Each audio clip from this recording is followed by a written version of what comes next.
Jadi osteosarkoma itu merupakan salah satu keganasan atau tumor ganas yang terjadi pada sel tulang. Ya, sel tulang ya yang terjadi biasanya dia bisa terjadi di semua tulang, ya, dan biasanya paling sering itu di dekat persendian. Oke, sebenarnya osteosarkoma dia punya ciri khas double peak ya. Double peak itu jadi paling banyak memang pada anak-anak, remaja, itu sekitar 10-15 tahunan gitu ya. Lalu ya peak yang kedua tuh di atas 60 tahun biasanya gitu. Pasti pasien akan merasakan nyeri biasanya. Satu dia akan nyeri, terus dia mengeluh kok ada benjolan ya, bengkak, kemerahan biasanya. Terus kok fungsi persendian atau fungsi tulangnya terganggu gitu. Yang lebih parah lagi kadang-kadang bisa sampai patah dengan trauma atau dengan benturan yang ringan. Itu bisa seperti itu.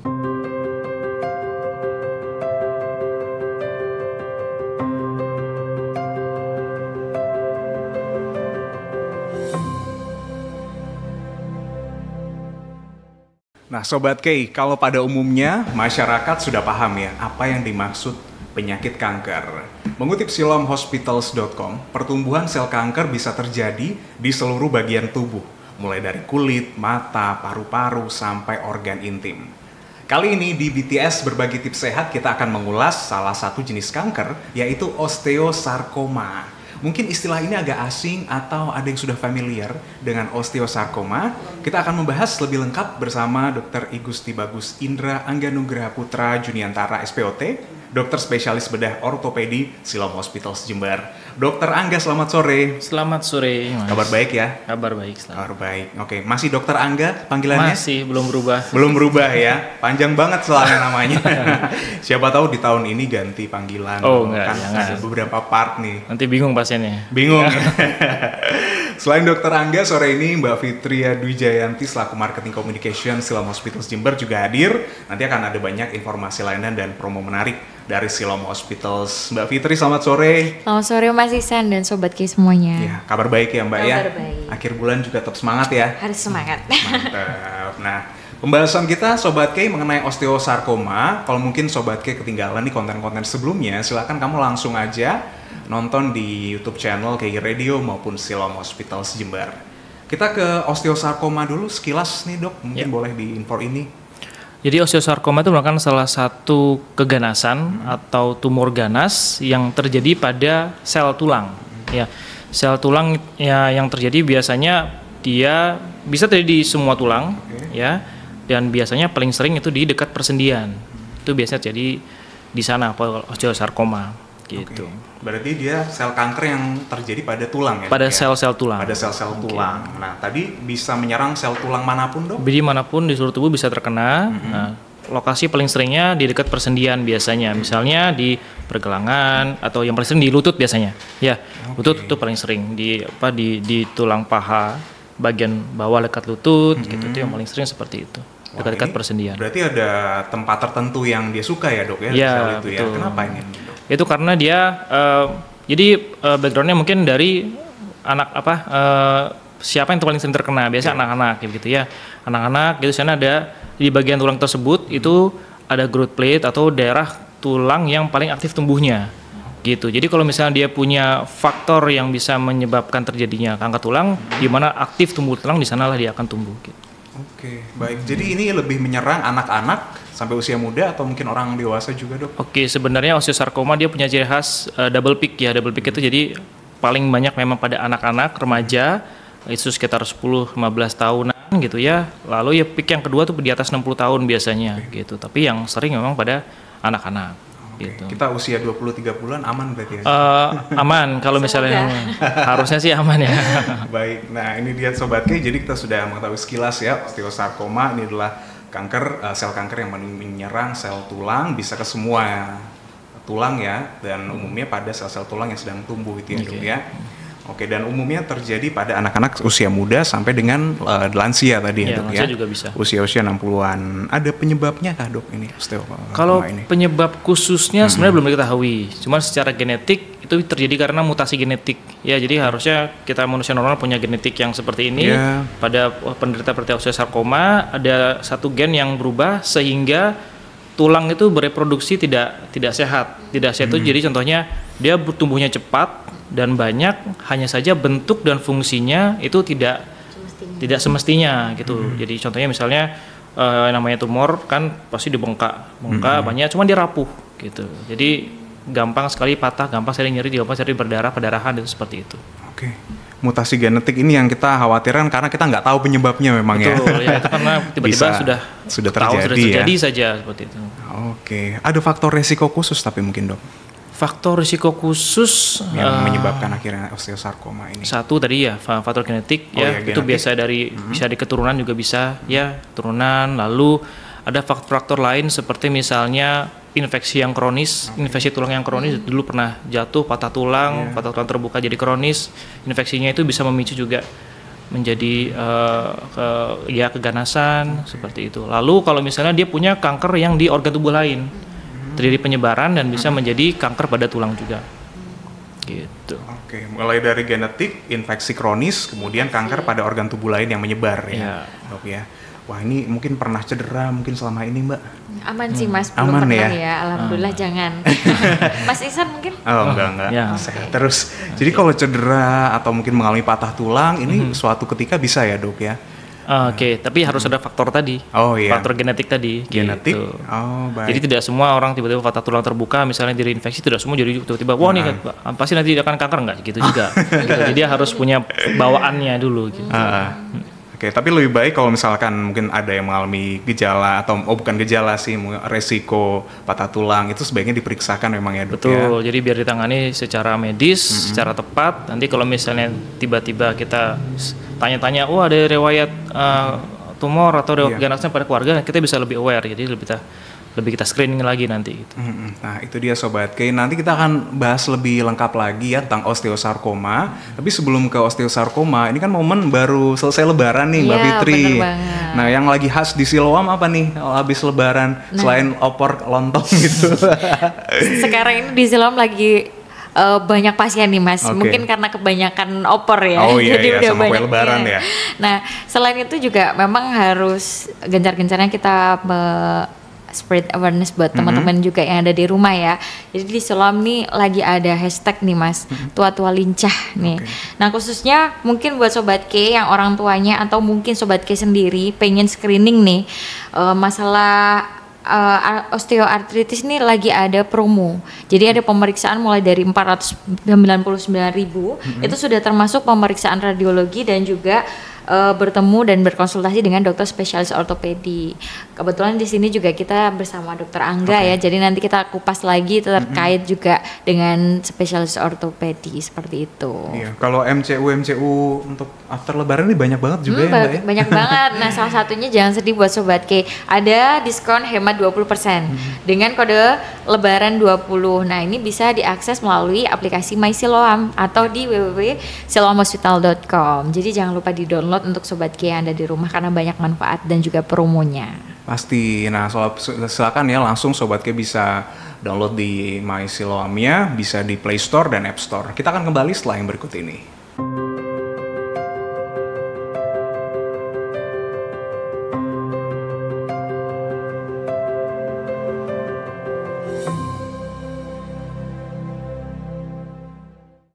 Masih di BTS berbagi tips sehat bersama Siloam Hospitals Jember. Terima kasih ya Sobat K masih terus nonton siaran kita di YouTube channel. Kamu bisa akses kembali episode-episode sebelumnya di YouTube channel K Radio maupun Siloam Hospitals Jember.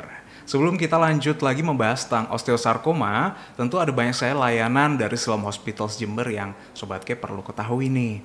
Dan ini layanannya bisa saja mungkin tidak ada di semua fasilitas kesehatan ya yang ada di Jember, seperti radiologi yang udah terkenal di Siloam Hospital Timbang.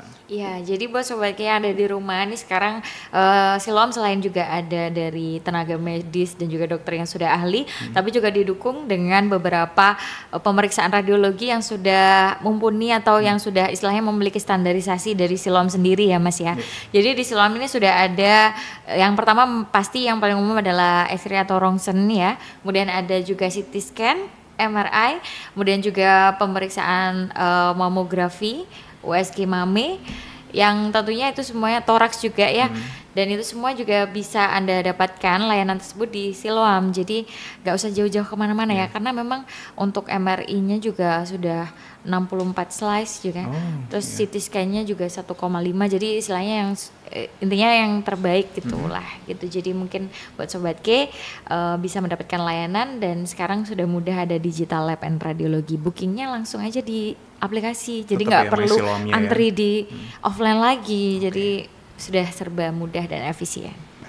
Oke, nanti kita akan lanjutkan info-infonya dari Mbak Fitri. Kita lanjut kembali ke osteosarkoma. Gejala-gejalanya seperti apa nih, Dok?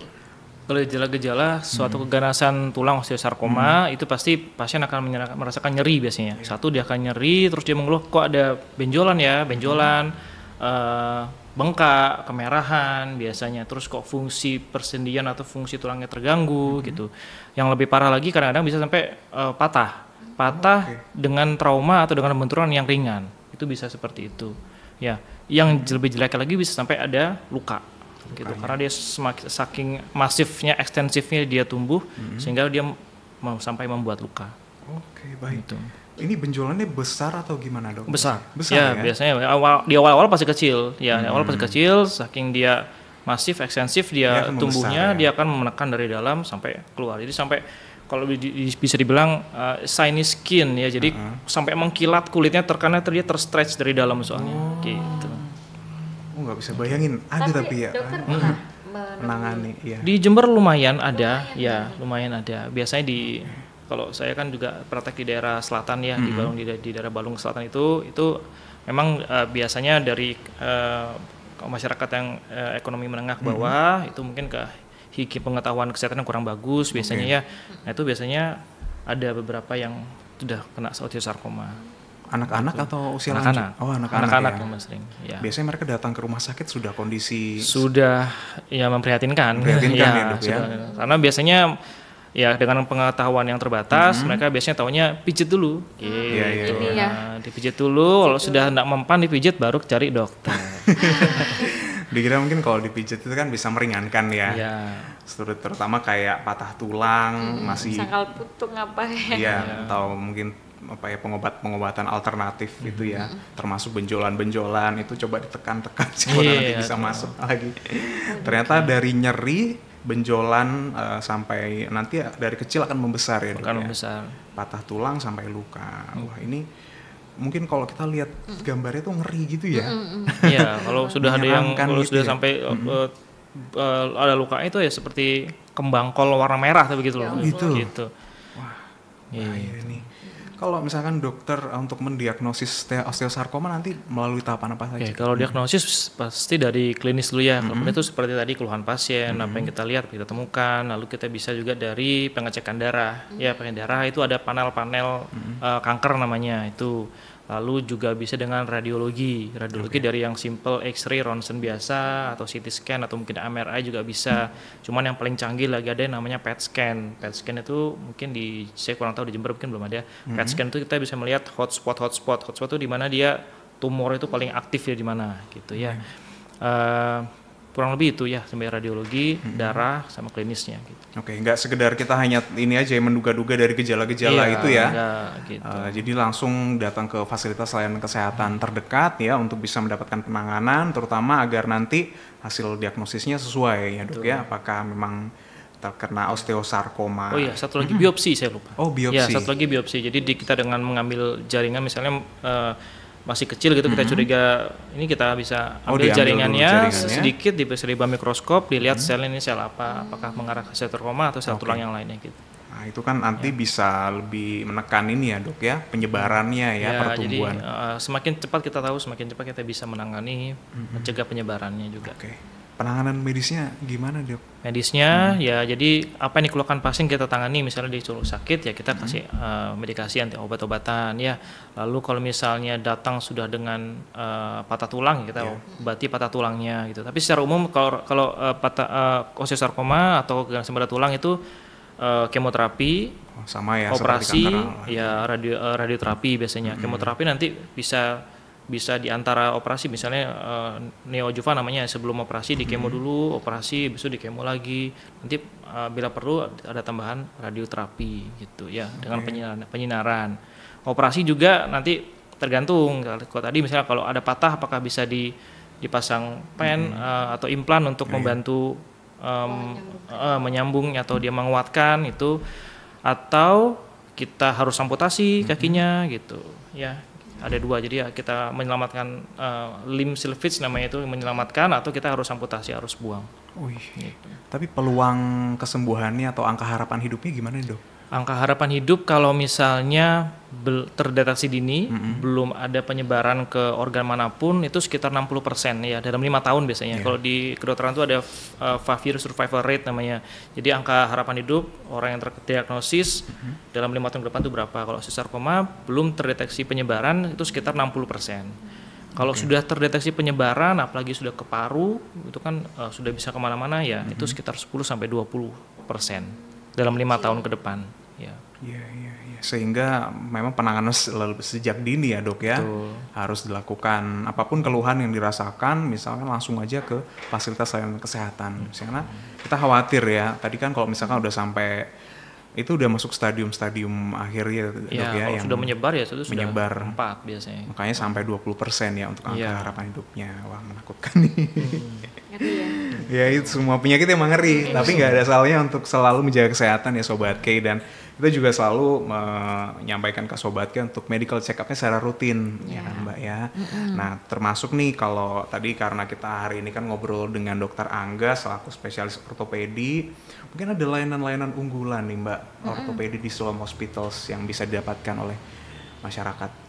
Iya, jadi memang salah satu clinical program dari tahun ini dari Siloam itu memang salah satunya ortopedi ya Mas ya. Jadi juga merupakan apa istilahnya one stop service, dan juga untuk trauma center juga. Kebetulan juga kita sudah ada 3 dokter spesialis, di mana salah satunya Dokter Angga, dan juga ada konsultan Dokter Nanang dan juga Dokter Hanto. Nah ini juga ada nih Mas, selain tadi osteoartritis ya. Jadi memang di Siloam juga ada lagi nih untuk menyadarkan kepada masyarakat ya, pentingnya untuk screening, jangan nunggu sakit gitu ya.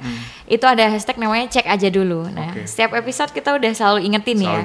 Tapi biasanya kan beda-beda nih. Ada yang kayak kanker, ada yang diabetes, ada yang kolesterol. Nah ini kebetulan kita lagi ngobrol bareng spesialis ortopedi ya. Jadi ini ada cek aja dulu. Untuk kesehatan tulang mulai dari 600 ribuan aja. Jadi Sobat Siloam, ini ada fakta dari Siloam ya, mengutip dari Siloam bahwa 1 dari 2 wanita dan 1 dari 4 pria itu beresiko mengalami patah tulang. Jadi mungkin ini juga menjadi salah satu yang harus jadi remind buat Sobat K ya. Jangan nunggu sakit, silakan untuk datang ke layanan kesehatan salah satunya Siloam, dan juga bisa melakukan pemeriksaan. Selain itu juga bisa bertemu dengan Dokter Angga di jam prakteknya, yakni ada di hari Senin sampai dengan Jumat ya Dok ya, betul? Nah untuk Senin sampai Jumat ini ada di pagi hari jam 7 sampai jam 8.30, dan untuk di hari khusus Senin, Rabu, dan Jumat juga praktek di malam hari jam 18.00 sampai jam 20.00 seperti itu. Oke, kalau nggak ketemu telechat gitu bisa? Nah bisa banget, bisa melalui aplikasi My Siloam. Jadi My Siloam itu satu genggaman tapi sudah banyak sekali kemudahan.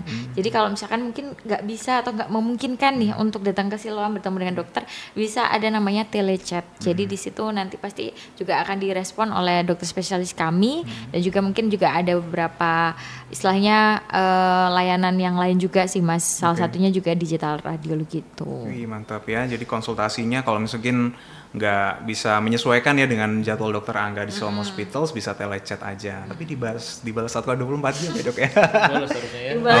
Dibalas ya. Ya kecuali waktu-waktu istirahat lah ya. Kalau lagi operasi itu mungkin ada. Iya. Atau mungkin ada adminnya sendiri nanti. Mungkin dari admin. Baik, kita akan melanjutkan kembali pembahasannya Sobat K tentang mengenali osteosarkoma. Nanti akan ada banyak sekali informasi-informasi menarik lainnya, tetap di BTS.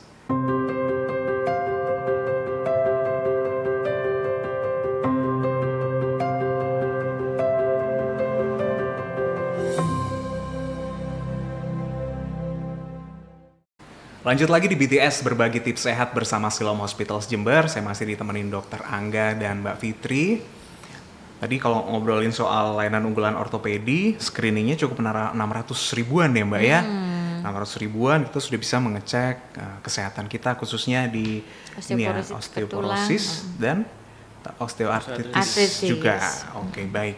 Selanjutnya nih kan biasanya kalau orang yang pengobatannya mungkin agak susah harus dibawa ke rumah sakit, itu kan kita butuh tim medis yang datang langsung. Masih terus ya Mbak ya layanannya ya? Ya, jadi memang itu jadi salah satu layanan unggulan dari Siloam sekarang ini Mas. Selain juga melayani melalui di rumah sakit, tapi kita juga ada layanan Siloam at Home ya. Jadi Siloam at Home ini memang perawat kami akan standby, namun memang ada beberapa syarat nih Mas. Jadi harus reservasi dulu H-1, baru nanti mungkin misalkan bisa ada jadwal fisioterapi. Biasanya kan untuk penyembuhan gitu ya Dok ya. Bisa juga kalau tidak bisa datang ke Siloam, itu bisa menggunakan layanan home care dengan reservasi, kemudian nanti akan perawat kami akan datang, dan untuk maksimal jaraknya adalah 10 kilo untuk mobilitas datang, layanan home care. Selain itu layanannya bisa lepas pasang NGT, kemudian juga kateter, kemudian juga visi dokter juga bisa, kemudian juga perawatan luka dan juga pijat untuk bayi yang baru lahir seperti itu. Jadi banyak sekali. Silakan kalau mau tahu lebih banyak tentang home care bisa follow akun Instagramnya Siloam di @siloamjember. Ya biar nggak usah nyari Mbak Fitri terus ya. Iya, nyari Siloam aja ya. Lanjut lagi membahas osteosarkoma. Ada mungkin komplikasi yang bisa muncul Dok ketika seseorang mengidap osteosarkoma ini? Oke, komplikasinya itu tadi, kalau tulangnya tumbuh secara ekstensif, masif, tapi kualitasnya tidak bagus, pasti akan gampang sekali patah, karena kan keropos pasti ya. Jadi komplikasinya itu tadi patah tulang, yang dengan benturan sedikit aja keselio dikit patah dia misalnya. Lalu ya tadi penyebaran ke organ-organ lain. Yang paling sering ya memang paru-paru. Gitu. Kalau sudah menyebar paru-paru ya terus semakin bisa menyebar kemana-mana lagi.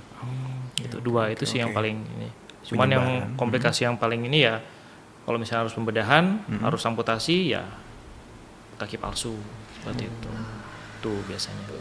Iya. Baik, itu dia komplikasinya. Rata-rata tadi kan dokter sudah menyampaikan kondisi pasien yang daerah selatan, daerah kota. Gimana ini? Kalau daerah kota mungkin di rumah sakit lain ya. Kalau saya sih belum ketemu ya. Apalagi biasanya kan terus tadi bilang biasanya dengan ekonomi menengah ke bawah gitu. Ya paling banyak saya ketemukan di daerah Jember Selatan gitu. Atau mungkin di kota, mungkin di Subandi, mungkin ada informasi tapi saya kurang tahu. Oke, baik. Bisa dicegah secara dini Dok osteosarkoma ini? Nah, pencegahan ini yang sangat sulit karena ada faktor bawaannya itu ya, ada faktor genetiknya itu. Mungkin bukan pencegahan ya, tapi deteksi sebenarnya. Deteksi dini supaya tidak menjadi grade yang lebih berat, jadi sampai harus amputasi itu aja. Jadi kalau sudah misalnya ada gejala-gejala yang dirasakan seperti tadi ya, itu segera periksa ke dokter, kita bisa lakukan diagnosis sedini mungkin, nanti penanganannya mudah-mudahan bisa baik, tidak menyebar kemana-mana, tidak harus sampai amputasi. Betul. Gitu. Deteksi dini menjadi kunci ya untuk kualitas hidupnya bisa jauh lebih baik nantinya. Karena penyakit ini memang tidak bisa dicegah ya Dok ya. Penyakit-penyakit seperti ini ya. Tapi ketika ada tanda-tanda yang mungkin menyerupai, maka sangat dianjurkan untuk langsung ke dokter atau ke fasilitas layanan kesehatan terdekat di tempat Sobat Kay. Nah, osteosarkoma ini kanker tulang ya Dok ya, kanker tulang dan umumnya menyerang anak-anak. Selain kanker tulang, selain osteosarkoma mungkin ada jenis kanker yang serupa yang menyerang anak-anak nih Dok. Kalau anak-anak mungkin yang di luar tulang ya, mungkin di luar tulang ya. Di tulang-tulang itu yang paling sering biasanya ya kanker darah ya, leukemia, kanker getah bening biasanya ya, limfoma, itu lalu kanker otak juga biasanya banyak, atau yang pernah saya temui itu kasus dengan retinoblastoma, jadi kanker pada retina, pada mata, itu juga bisa, juga sering itu ya. Kalau kasus yang pernah saya temui itu tadi dia ada kanker mata, sudah diambil, dia masuk pubertas, ketemu osteosarkoma, gitu. Agak ya mengerikan ya Mbak ya kalau kita ngobrolin osteosarkoma, karena selain penyebarannya, kemudian juga tadi kondisi-kondisi pasiennya juga mengkhawatirkan ya Dok ya. Apalagi untuk mereka yang mungkin awalnya tidak memahami mereka sudah terdiagnosis osteosarkoma sehingga mungkin melakukan pengobatan ala kadarnya gitu ya, yang sesuai dengan keyakinan atau bukan apa ya, kebiasaan yang biasa dilakukan, entah ke tempat-tempat pengobatan alternatif ya, sehingga nanti hasilnya yang dikhawatirkan adalah nanti udah stadium akhir itu tadi baru datang ke dokter. Nah itu dia pembahasan kita mengenai osteosarkoma. Tapi sebelum kita nanti lanjut ke sesi yang berikutnya, mungkin ini dulu ya Mbak ya, kita kan tadi Dokter Angga kan menyampaikan untuk deteksi dini ini. Nah deteksi dini pasti kaitannya kita bisa melakukan MCU. MCU ini di Siloam bisa pakai aplikasinya My Siloam. Ada keunggulan apa mungkin Mbak yang bisa didapatkan lagi nih oleh sobat kayak atau masyarakat nih di My Siloam? Yes. Ya jadi memang kalau untuk My Siloam sendiri memang mulai dari tahun lalu itu memang sudah launching dan memudahkan. Jadi ada tagline-nya itu 15 detik lebih cepat bertemu dengan dokter. Kenapa gitu? Karena ada red carpet. Jadi kalau udah pakai My Siloam nggak perlu antri tapi bisa scan barcode dan juga udah keluar sendiri nih ada red carpet jadwal antriannya. Iya. Jadi udah pasti ada antrian Z namanya kalau di Siloam. Nah itu untuk pasien private dan juga asuransi. Tapi sekarang ini untuk BPJS memang belum berlaku nih, tapi akan. Jadi memang ini silakan di-download karena sebentar lagi mungkin lagi ada beberapa penyesuaian lagi dengan BPJS juga. Jadi lebih memudahkan dan mempersingkat waktu untuk bisa bertemu dan berkonsultasi dengan dokter. Siap. Tapi kan layanan BPJS Kesehatan pun bisa didapatkan lah pasti nah, ya di itu Siloam mungkin Hospitals. yang banyak orang masih belum tahu di Siloam. Aduh takut di Siloam Takut mahal ya. Rumah sakitnya di sebelahnya mall gitu ya. Nah ini mungkin ya salah satu informasi juga buat semuanya yang baru tahu atau belum pernah ke Siloam, jangan takut karena Siloam juga menerima untuk pasien BPJS, salah satunya untuk rawat jalan maupun rawat inap. Nah kalau untuk rawat jalan sendiri memang harus menggunakan rujukan dari Vaskes 1. Seperti itu. Siap. Kalau gitu, ada satu sesi terakhir lagi, beberapa hal yang berkaitan sama mitos dan fakta kita akan bahas setelah yang berikut ini.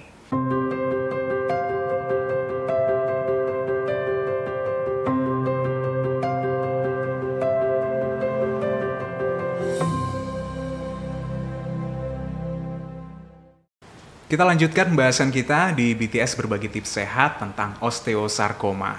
Nah, sebelum kita ke mitos dan faktanya, jadi waktu saya buka-buka YouTube-nya Siloam ini mengenal Dokter Angga tuh dari video. Wah. Terkenal ya. Iya, dia terkenal duluan di videonya Siloam Hospitals. Itu video layanan ini ya, video kelahiran, layanan persalinan. Ya, kebetulan putra dari Dokter Angga dan juga Dokter Deborah nih. Nah, akhirnya memang banyak nih Mas dari DM, kebetulan saya yang juga balesin DM nih. Oh ya. Nah itu banyak yang nanyain, ini mungkin di luar tema kita ya Mas, tentang video kelahiran. Jadi kalau misalkan pengen nih mengabadikan kelahiran anak pertama atau kedua atau mungkin pengen lah istilahnya ya, itu bisa nih sekarang kita Siloam lagi bekerja sama dengan Nafas Pertama. Jadi bikin video newborn gitu. Nah kalau pengen tahu juga bisa di Instagramnya My Siloam, Siloam Hospital ya, sorry. Dan juga ini kalau misalkan untuk paket dari misalkan VIP ya, sudah otomatis dapat VIP ke atas, itu sudah include dapat videonya seperti itu. Iya, nanti bisa dilihat lagi ada Dokter Angga di sini ya. Ada Dokter Angga dan Dokter Deborah. Saya lupa ya. Ada beberapa ya. Di-upload juga di apa namanya? Berarti putra pertama dan kedua ya, Dok ya? Iya, dua-duanya sih di videokan ya, biar nggak iri kayaknya. Biasa. Mungkin yang saya lihat itu yang pertama ya, Dok ya, tahun 2020 kayaknya ya. 2020 betul. Oke, mantap. Mau bisa dimanfaatkan tuh layanannya ya. Iya, betul. Apalagi kalau pasien VIP ya, VIP. Iya, VIP sampai VIP atau suite itu otomatis sudah mendapatkan ini. Nah, kalau misalkan mungkin BPJS ya, itu bisa ada penambahan untuk basic mulai dari 3.500.000 seperti itu. Kan mau proses ini ya, momen yang sangat momentum kelahiran gitu ya. Itu bisa diabadikan nantinya Sobat K. Oke, kita lanjut ke mitos dan faktanya. Ada 6 pernyataan, Dok. Yang pertama, osteosarkoma bersifat keturunan. Fakta ya. Fakta Jadi ya. memang ada faktor keturunan yang faktor genetik tadi ya. Jadi kalau misalnya di keluarganya, entah itu kakek neneknya, orang tuanya, om tantenya itu pernah mengalami tumor apapun sebenarnya. Jadi ada kemungkinan besar keturunannya mempunyai risiko menderita hal yang serupa. Oke, meskipun awalnya mungkin bukan osteosarkoma ya, Dok ya. Apapun tumor apapun itu ya, apalagi kalau sudah pernah osteosarkoma ya, semakin besar lagi. Gitu. Semakin besar lagi peluangnya. Baik. Yang berikutnya, osteosarkoma lebih dominan menyerang laki-laki. Ya, secara statistik betul. Ya, tapi laki-laki memang lebih sering ditemukan. Tapi bukan berarti perempuan tidak. Perempuan ada, cuman memang secara statistik laki-laki lebih banyak ditemukan. Aja. Ya, mungkin karena periode saat ini ya, Dok ya. Kita masih belum tahu, maka kita nggak bisa memutuskan ini mitos dan fakta. Ya, di tengah-tengah gitu. Berarti. Berikutnya, patah tulang memicu osteosarkoma. Mitos kalau saya bilangnya mitos. Kenapa? Kalau patah tulang murni tanpa ada faktor bawaannya, ya nggak akan jadi juga jadi osteosarkoma gitu. Jadi kalau misalnya pasien sudah punya faktor bawaan genetik, terus dia patah tulang, penanganan tidak baik, ya ada risiko menjadi osteosarkoma. Baik. Berikutnya, melakukan pijatan atau urut bisa memperparah osteosarkoma. Fakta. Fakta terus ya. Jadi ya tadi kan kualitas tulang sudah jelek, ya rapuh, itu dipijat mungkin terlalu keras, bagaimana itu bisa patah, perdarahan, wah itu kan mengganggu aliran darah, malah bisa sampai harus amputasi. Oke, apalagi jangan dipijat sembarangan juga ya. Berikutnya, kanker tulang bisa menyebar ke bagian tubuh lain, Dok. Fakta juga. Ya, karena kan tulang juga suatu organ sebenarnya, ada pembuluh darah di sana, jadi selnya itu rapuh, sifatnya gampang mengalir, ikut aliran darah, menyebarlah ke semua organ di tubuh. Paling sering paru-paru. Oke. Terakhir, tidak semua benjolan pada tulang mengindikasikan kanker tulang nih, Dok. Ya, betul. Ya, tidak semua benjolan pada tulang itu kanker itu ganas ya. Ada juga tumor tulang yang jinak itu juga ada, gitu, dan itu tidak perlu khawatir karena ada yang bisa self resolve, ada yang bisa hilang sendiri, atau dengan pembedahan minor itu bisa ditangani. Membedakannya mungkin gimana nih, Dok, nanti? Membedakannya dari gejala pertama ya. Kalau yang ganas itu sakit sekali, terus dia tumbuhnya cepat, masif, ekstensif gitu ya. Kalau yang jinak itu biasanya slow dia. Gitu, slow pertumbuhannya, dan juga biasanya ya tidak besar gitu ya. Gitu. Oke, bisa dilihat dari ciri-cirinya, dan kalau mungkin sobatnya merasa tetap janggal ya, tetap khawatir nih, ini jangan-jangan udah sampai kanker atau penyakit-penyakit yang berbahaya, langsung ke layanan kesehatan terdekat ya, salah satunya di Siloam Hospitals Jember. Nah, itu dia sudah terjawab semua. Mungkin ada informasi tambahan dari Mbak Fitri nih. Informasi tambahan mungkin ada juga ini Mas ya, bentar lagi kan ada hari lanjut usia nih. Jadi memang kita mau ngadain event, salah satunya bersama senior Siloam Community, Health Community. Jadi ada pasien dari Siloam, ini kita ada istilahnya paguyuban Mas. Jadi pasien Siloam itu biasanya di minggu ketiga juga ada senam lansia namanya. Nah besok nih tanggal 21 juga lagi ada senam rutin lansia. Jadi mungkin untuk Sobat K yang mungkin ibu bapaknya pasien Siloam dan pengen bergabung, bisa banget. Nanti mungkin untuk infonya juga bisa melalui Instagram @siloamjember seperti itu. Oke. Dari Dokter Angga mungkin ada conclusion?